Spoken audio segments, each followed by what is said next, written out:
বন্ধুরা, ঢালিউডের রানী ফিরেছেন একদম নতুন লুকে। অপু বিশ্বাস। নেটিজেনরা বলেছে এটাই 2025 সালের সবচাইতে বেস্ট লুক।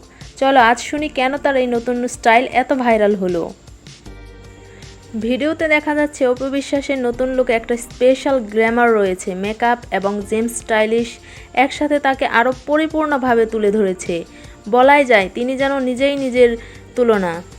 নেটিজেনরা কমেন্টে লিখছে, কুইন অপু, অপুর রূপ যেন নতুন করে ভেঙে দিয়েছে সব ধারণা।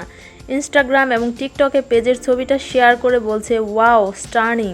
এই লুক নেট নাগরিকদের নজরে আসার একটা কারণ হলো অপুর ক্যারিয়ারের দীর্ঘ সময় ধরে ধারাবাহিকতা এবং বদলে যাওয়া রূপের মেলবন্ধন।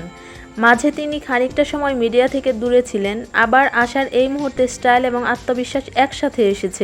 অপু বিশ্বাসের এই লুক ছিল দেখার মতো, এত স্নিগ্ধ লাগছিল, তার ব্যক্তিত্ব এবং আত্মবিশ্বাসের স্পষ্ট প্রতিফলন। আর এই কারণেই এই লুক ভাইরাল হয়েছে, কারণ এটি নিখুঁতভাবে মিশিয়েছে স্টাইল, অভিব্যক্তি এবং দৃঢ় আত্মবিশ্বাস। বাংলা সিনেমার রাজপুত্র শাকিব খান আর তার দুই নায়িকা অপু বিশ্বাস ও শবনম বুবলী।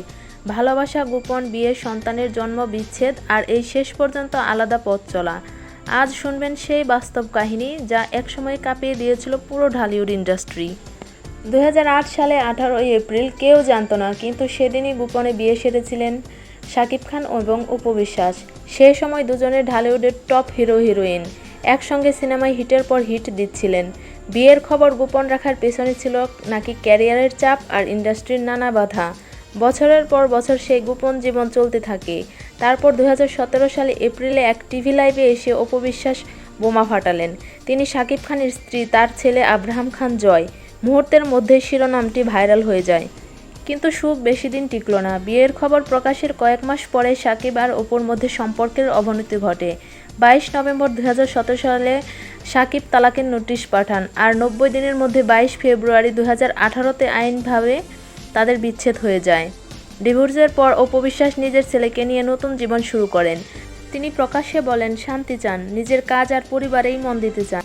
তিনি একটি ফেসবুক স্ট্যাটাসে বুবলীকে ইঙ্গিত করে বলে দেন তিনি আর কোনো তার সাথে অসুস্থ কম্পিটিশনে নেই। আজ এখানেই বিদায় নিচ্ছি, আবার দেখা হবে নতুন কোনো ভিডিওতে। সবাই ভালো থাকুন, সুস্থ থাকুন, আল্লাহ হাফেজ।